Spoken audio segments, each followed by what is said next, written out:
Bismillahirrahmanirrahim. Bismillahirrahmanirrahim. Elhamdülillahi Rabbil alemin. Ve salatu ve selamu ala seyyidina ve nebiyyina Ebil Qasimil Mustafa Muhammed ve alihi tayyibine tahirin ve ashabihil muntecebin. El faslu thani fi milaki sabqi fi aksamihi. Biz bir önceki derste, bir önceki fasılda biz sabk ile luhuk bahsini yapmıştık. Şimdi bu sabk ile luhukun gerçekleşmesi için 3 tane şey lazım idi, 4 tane şey lazımdı. Bir tanesi sabıktır. Yani 4 tane rükün diyebiliriz. 4 rükün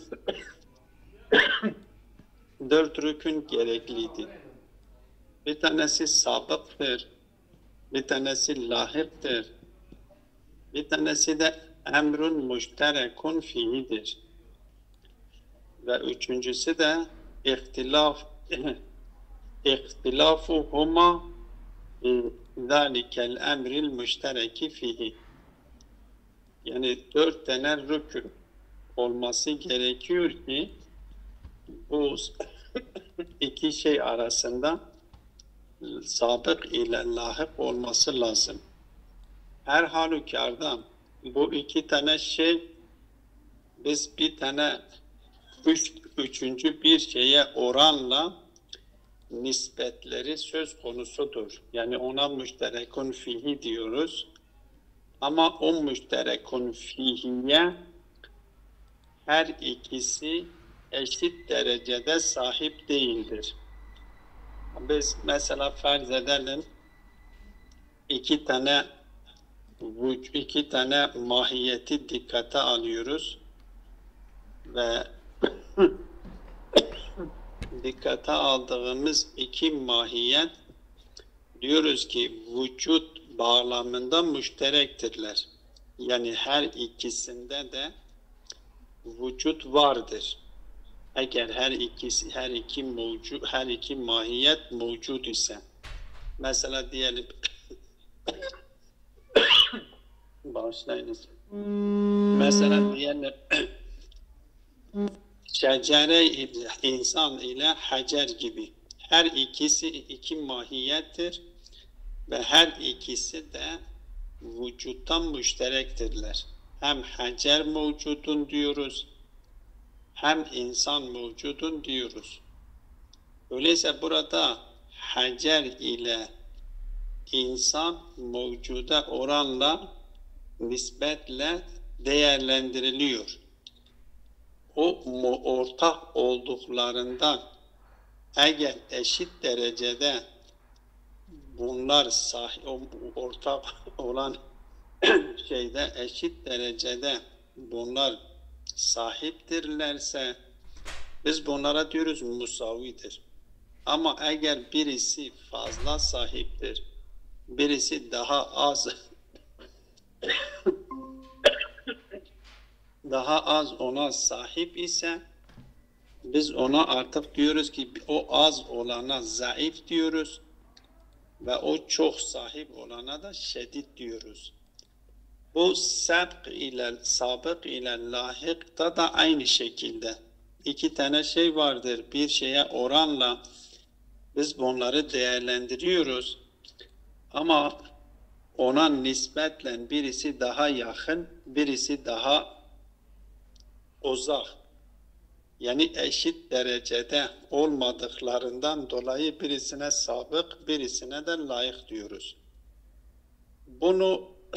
Bu sabık ve lahik önceki fasılda biz söylemiştik 8 kısımdır. 8 kısım içerisinde değerlendirmiştik.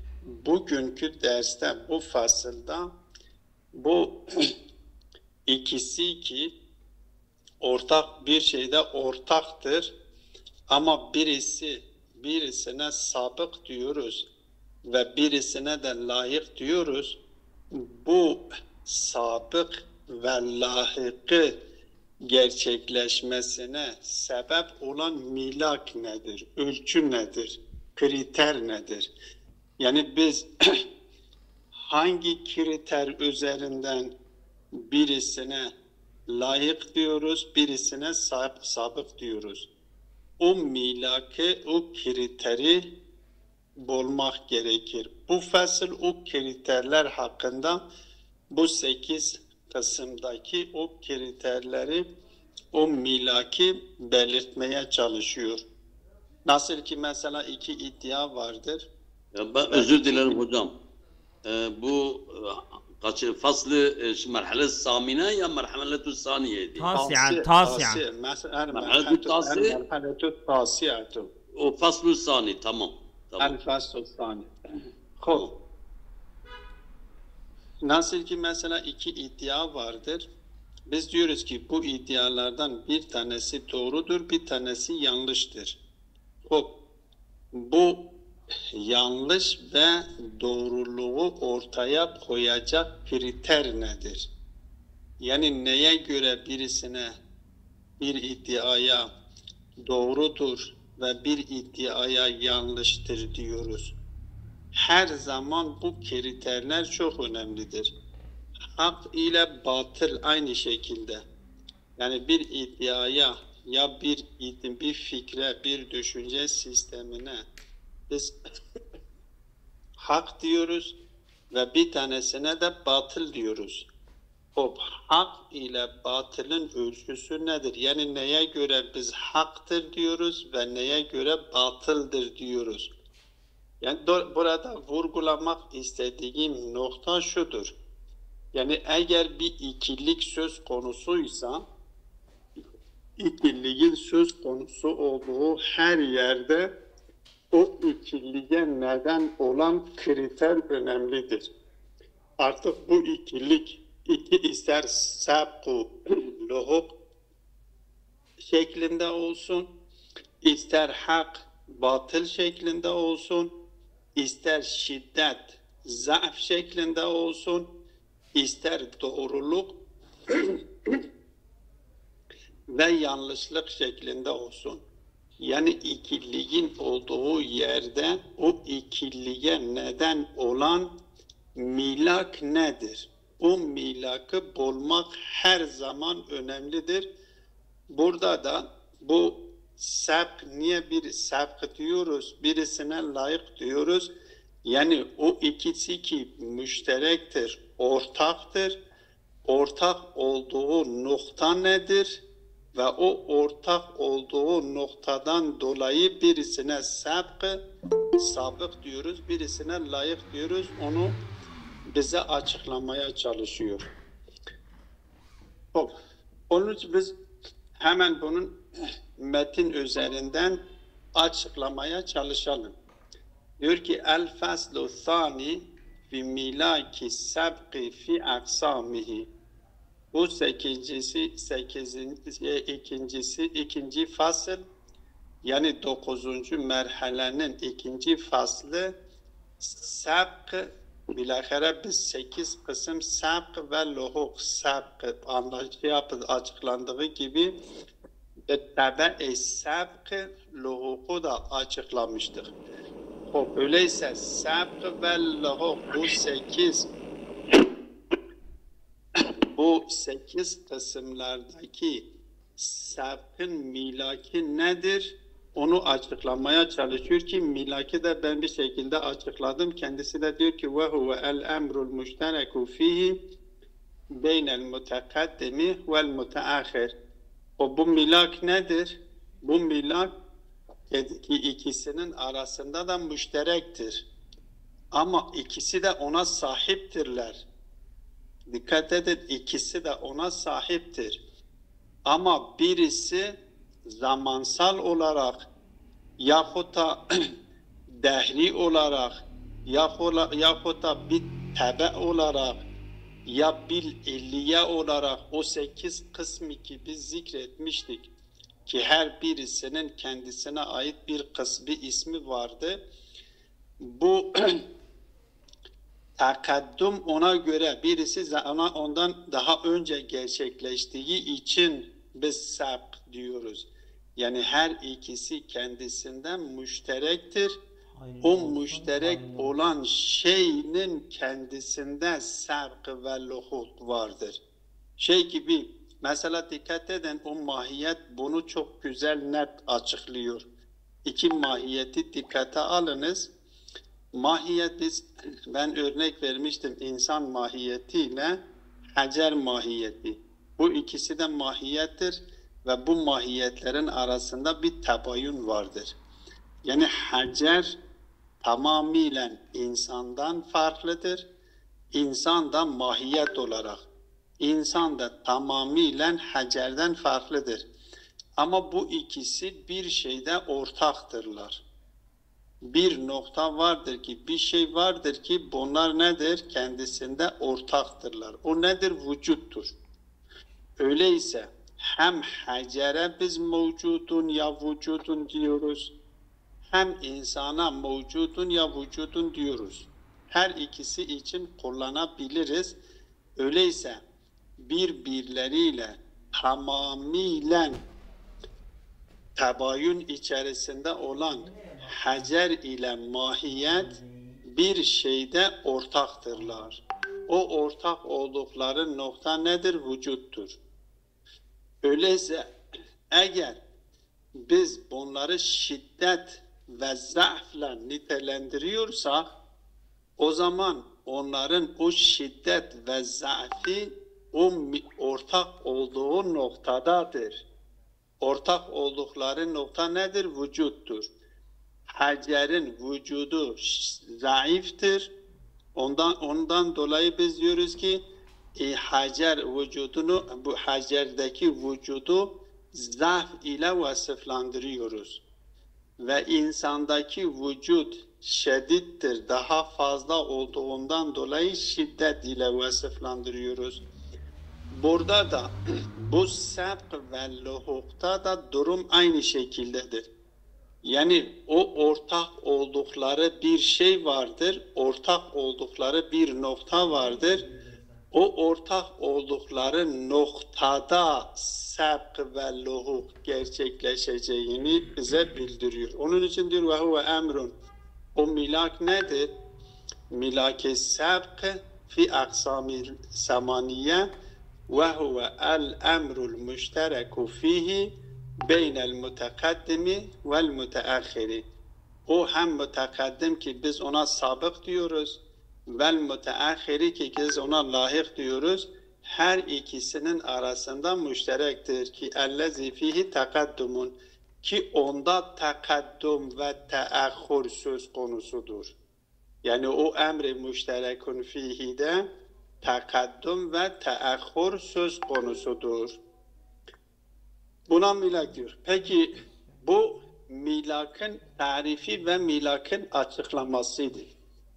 Peki buradaki bu kısımlardaki sabk ve luhuka milak olan hepsinde aynı şey midir? Diyor hayır. Her birisinin kendisindeki her birisinin milakı diğerinden farklı olduğunu söylüyor. Mesela milaku sabki fi sabki zamaniyi sabki zamani biz önceden şey yapmıştık, o kısımları bir hatırlayınız. Biz dedik sabki zamani vardır, takabül olarak bil mukabele olarak luhuk-i zamani vardır. İlk önce ona işaret ediyor. Sabk-ı zamanide luhuk-ı zamani, buradaki bu sabkın milaki nedir? Diyor huve en nisbetu ile zamani savaun fi zalike nefs zaman vel emr zamaniye. Diyor ki oradaki o milak nedir? Çünkü biz buradaki onların müşterek oldukları zamandır. Biz zaman olarak onları birbirine nispetli, birbiriyle mukayese ediyoruz. Mesela diyelim ki babayla oğlu, babayla evladı biz birbiriyle mukayese ettiğimiz zaman her ikisi de el-an zaman olarak mevcutturlar. Biz zamanı baz olarak alıyoruz. Hem baba mevcuttur hem çocuk mevcuttur. Ama babanın kapsamış olduğu zaman daha önceden olduğundan dolayısıyla yani bir müddet baba var idi, çocuk yok idi. Dolayısıyla bu ortak oldukları zamanda bunlar nedirler? Bu sevk ve luhuk gerçekleşmiş oluyor. Savan fizalike nefs zaman vel emr zamanı. İster o nefs zamanı olmuş olsun, o zamanın kendisinde bunlar o nispetleri ortak olsun, musavi olsun, ister yani o zamanın kendisiyle o şeyin kendisini olsun, ister emri zamanı olsun, fark etmiyor. Dolayısıyla birincide ki sevk zamanıydı. Biz mesela ecza-i zaman orada örnek vermiştik ki sevk zamanı nedir? Bir zamanı biz parçalıyoruz. 2'ye ayırıyoruz, 3'e ayırıyoruz, 4'e ayırıyoruz, 10'a ayırıyoruz. Ama hepsi de o 10 tane parçası da zaman olarak bakıyoruz ki kendisi şeydir, mevcuttur. Ama önceki an, sonraki andan önce gelmiştir. Dolayısıyla buradaki milak o zamanın kendisinin nispetlendirilmiş olan zaman. O zamanın kendisi bakımından sevk ve lisan, sevk ve luhuk gerçekleştiğini söylüyor. İkinci kısım sevk-i bittab'di. Sevk-i bittab' için de biz şey getirmiştik. Misal olarak İsneynle selaseyi getirmiştik. 1, 2, 3 sayı olarak. Biz bunları birbiriyle selaseyle İsneyni biz 2'ye 1'e oranla değerlendirdiğimiz zaman diyoruz ki tabiat olarak, doğal olarak İsneyn adedi ikinci sayı üçüncü sayıdan öncedir zamansal olarak. Şimdi bunu da diyor ki ve fis-sabqi bit-tabi huve en-nisbetu ila'l vücud. Yani buradaki nispet vücudun kendisinde. O birinciden nispetin kendisi zamana yönelikti. Zaman açısından öyleydi. Ama buradaki yani milak zaman üzerindendir. Ama buradaki milak vücut üzerindendir. 2'nin vücudu 3 sayının vücudundan önce olması gerekiyor tabiat olarak. Vücutsal olarak önce olması gerekiyor diyor. Dolayısıyla fis-sabqi bit-tab'i o mila yani el-milaku fis-sabqi bit-tab'i huve en-nisbetu ila'l vücudi. O vücuda olan nisbetin kendisidir. Ve fis-sabqi bil-illiyeti huvel vücubu. İlliyette biz üçüncü demiştik ki es-sabqu bil-illiyettir. Ve demiştik ki tekaddumul illeti tammeti vücuden alel ma'luli vücuden. O vücut olarak illetin ma'luldan önce olması tabii olarak doğaldır. Biz aslında o vücut olarak burada bahs edilmiyor. Burada bahs edilen o milak nedir? Vücuttur. Çünkü eğer hatırlarsanız daha önceki bahislerde, konularda biz bahsederken el-şey'u ma lem yecib lem yüced yani bir şey vücut merhalesine ulaşmadan, vücut merhalesine gelmeden vücut bulamaz. Öyleyse varlık aleminde var olan bütün varlıklar, dikkat edin, varlık aleminde var olan bütün varlıklar vaciptir. Bütün vacipler, var olan bütün varlıklar vaciptir. Öyleyse hem vacibul vücut ve hem mümkünül vücut, vücubta müşterektirler. Her ikisi müşterektirler. Ancak vacibul vücuttaki vücub zatidir. Ama mümkünül vücuttaki vacip ise bil gayrdir. İkisini bu şekilde birbirinden ayırt ediyoruz.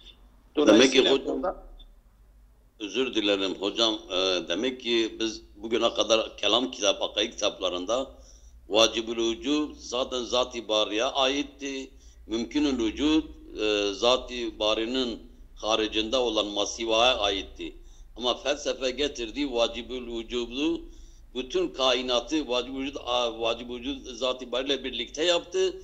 Yalnız diğer fark dediğiniz gibi zatidir, o da zati değildir. Evet, Allah razı olsun. Evet, zati itibariyle biz değerlendirdiğimiz zaman varlıkları, her varlığı kendi zati itibarıyla değerlendirdiğimiz zaman mesela şöyle düşününüz.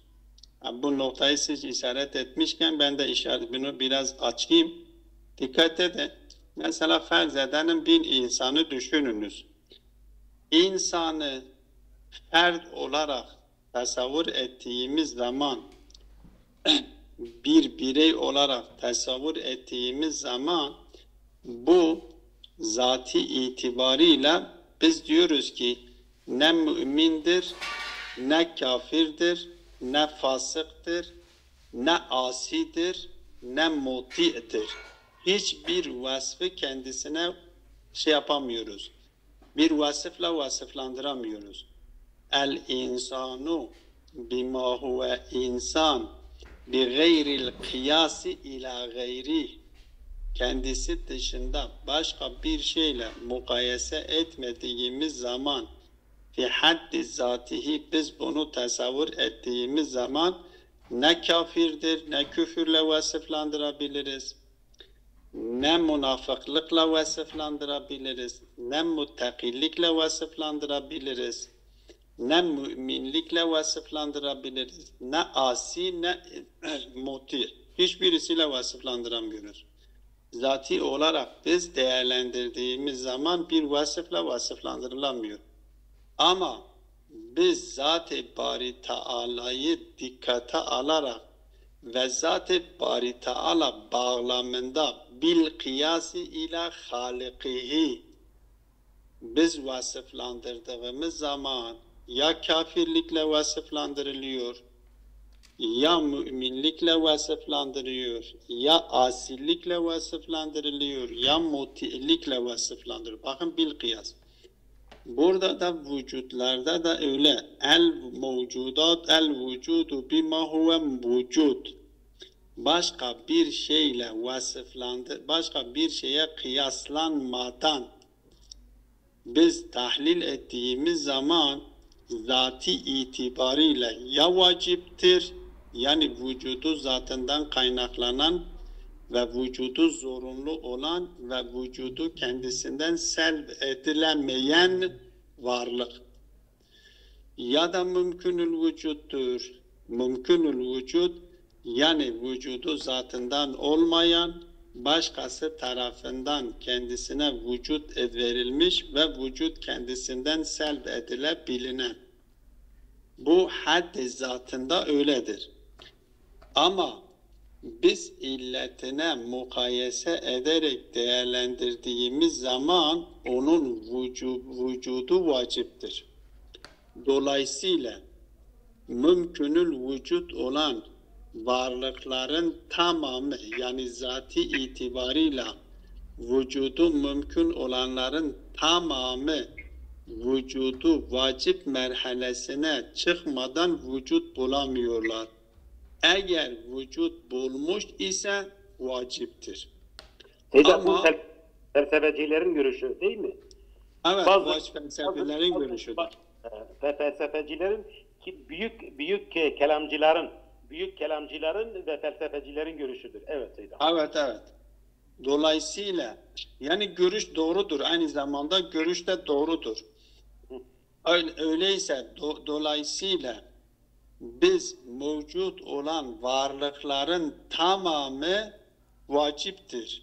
Ancak bir kısım vacib-i bil gayrdir, yani vücubu zatlarından değil, illetleri tarafından verilmiştir. Bir kısım vücut da ki vacip da vacibi bizzattır. Bu bağlamda öyleyse hep vücubu bizzat olanların vücubu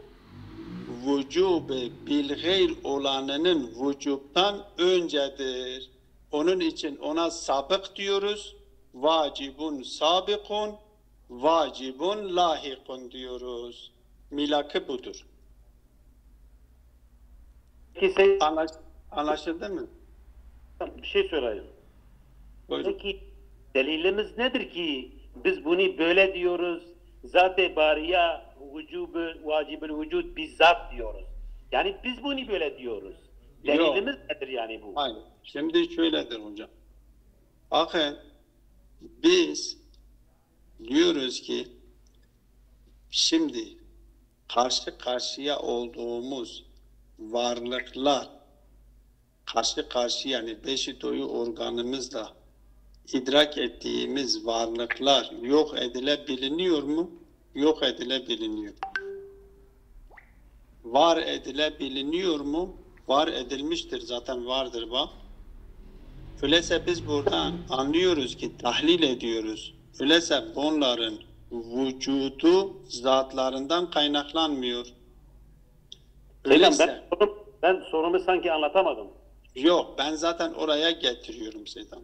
Tamam Seydan. Zaten oraya getiriyorum. Yani sizin sorunuza getireceğim.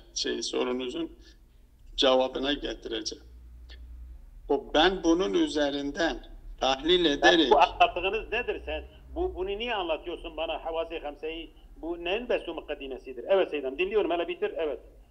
Tamam, ben tamamlayayım ki siz sorunuzun cevabını alasınız hocam. Tamam hocam. Şimdi ben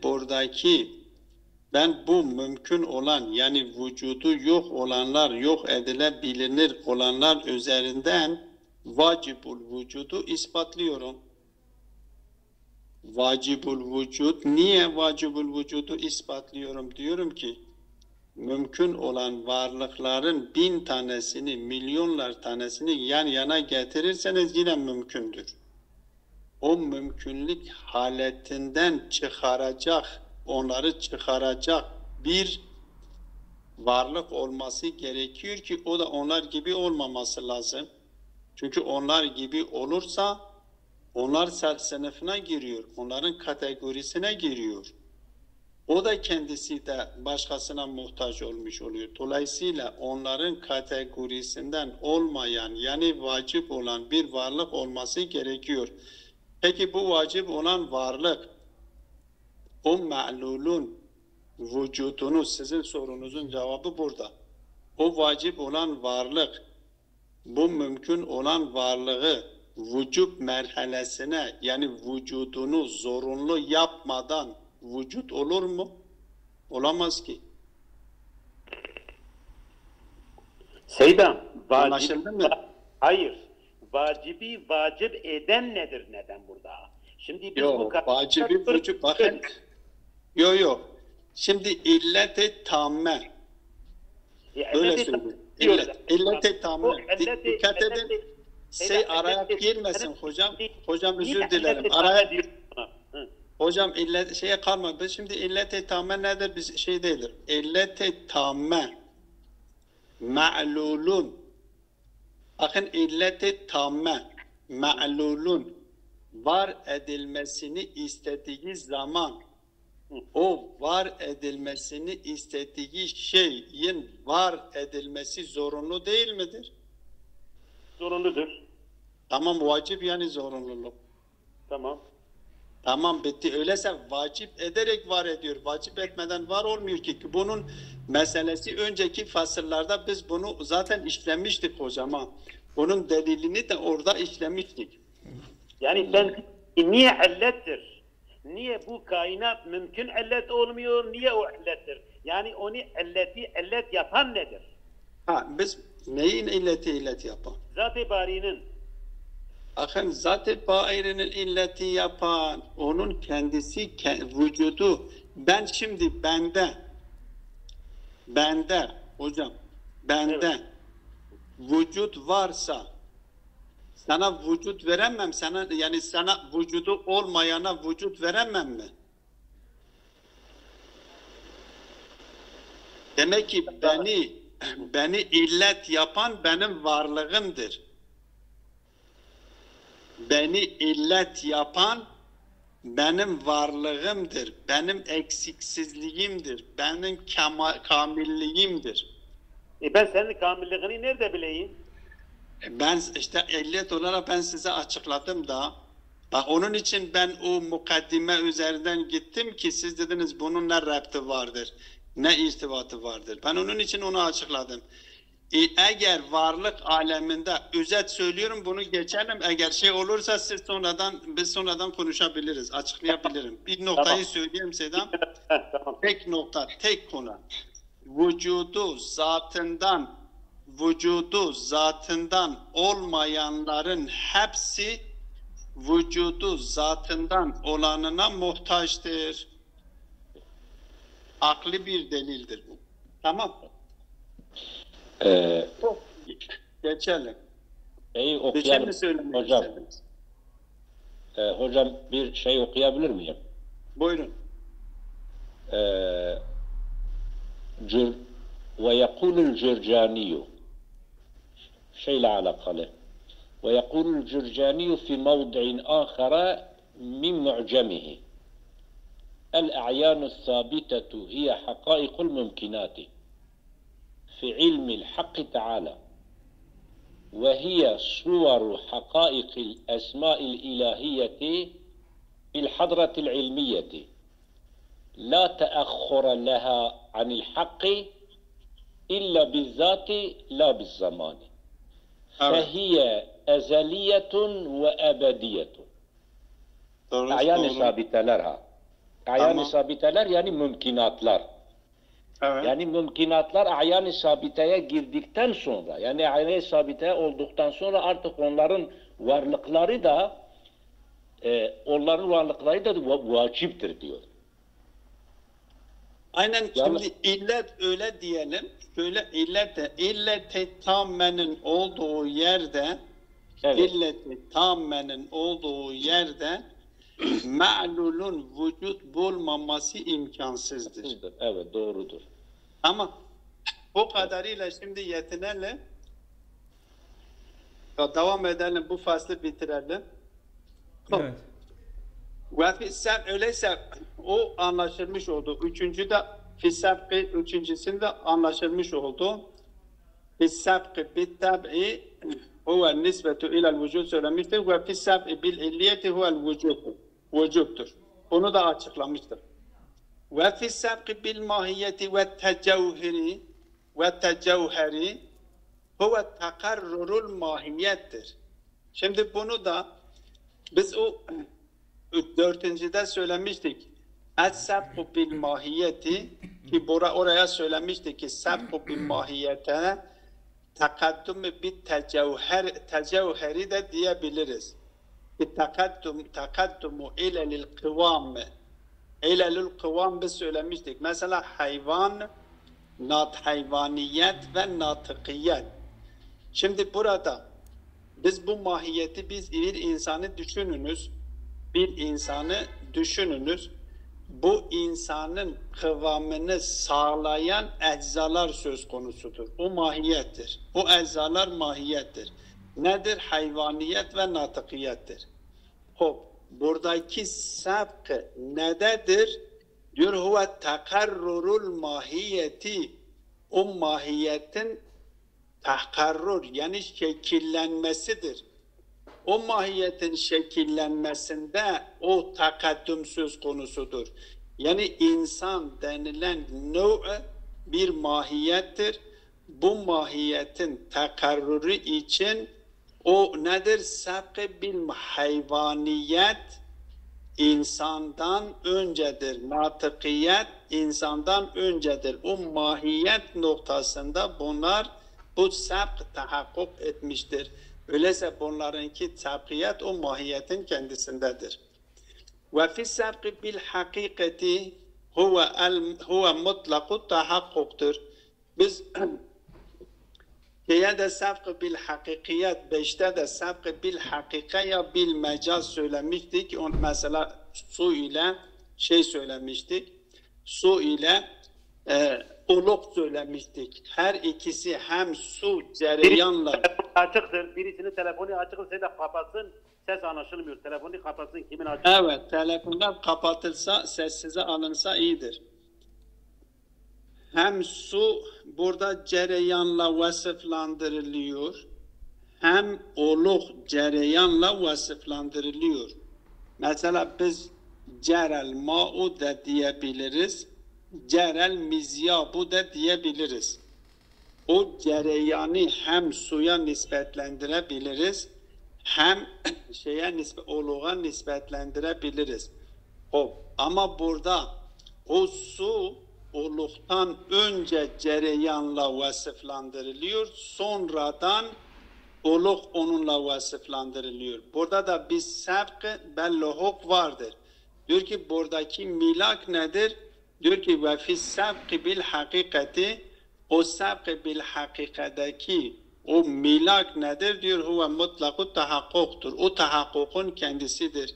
Yani o vasıflandırılması sunun cereyanla vasıflandırılmasının gerçekleşmesi ve oluk ile vasıflandırılması kendi gerçekleşmesi.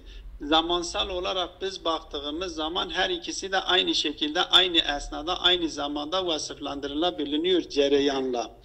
Su cereyan ettiği zaman, olukta cereyan ettiği zaman, o olukta cereyan eden su, bakın dikkat edin, burada sebk zamansal değildir ha. Buradaki su cereyanla vasıflandırılmıştır, akış ile, akmakla vasıflandırıldığı gibi oluk da vasıflandırılıyor. Ama buradaki sebk bir zaman değildir, zamansal olarak değildir. Çünkü zamansal olarak sunun aktığı an su cereyanla vasıflandırıldığı gibi o boru da ya o oluk da o cereyanla vasıflandırılıyor. Ama burada tahakkuk olarak, rütbi olarak hangisi öncedir? Su öncedir. Su önce o cereyanla vasıflandırılıyor. Tahakkuk olarak, zamansal olarak değildir. Biraz önce o okumuş olduğu ibare de o vasıf ayan-ı sabite için söylemiş olduğu takaddüm teahhur da bu cinstendir. Yani zamansal değildir. Tahakkuk olarak su önceden o cereyanla vasıflandırıyor rütbi olarak, zamansal olarak aralarında bir fasıla söz konusu değildir. Onun için burada diyor ki ve fi sabki bil hakikati, bu vasıflandırma yani sabk ile vasıflandırılma, luhuk ile vasıflandırılma hakikatte diyor ki mutlak tahakkuktur, zaman değildir. Biz oradaki zamansal değildir, tahakkukun kendisidir. O gerçekleşmiş mi? O cereyan gerçekleşmiş mi? Gerçekleşmiş. Hangisi rütbeten önce gerçekleşmiş? Su. Hangisi rütbeten sonra gerçekleşmiş? Oluk. Yani hangisi önceden o vasıfla, cereyan vasfıyla vasıflandırılmıştır? Sudur. Bir tebe oluk da o cereyanla vasıflandırılıyor. Seydam, bu misal muhtasarda burada hakikatin karşısında mecaz var. Yani şimdi beyan ilminde bir şey eğer müşabehet yoksa zikra mahalle irada hali ve buna mecaz-ı mürsel deniliyor. Yani bil hakika yani ve fi sebki bil hakika yani bunun karşısında mecaz. Muhtasarda bu ve buna benzer misaller hakikatin karşısında mecaz. Yani burada zikra mahalleye irada haleye. Yani buna da mecaz-ı mürsel deniliyor Seydam. Güzel. Artık felsefede beyanın tamam güzel. Beyanın terminolojisine göre bu terminoloji kullanılır. Evet. Ama felsefede ve kelamda buna takaddüm ve teahhür rütbi deniliyor.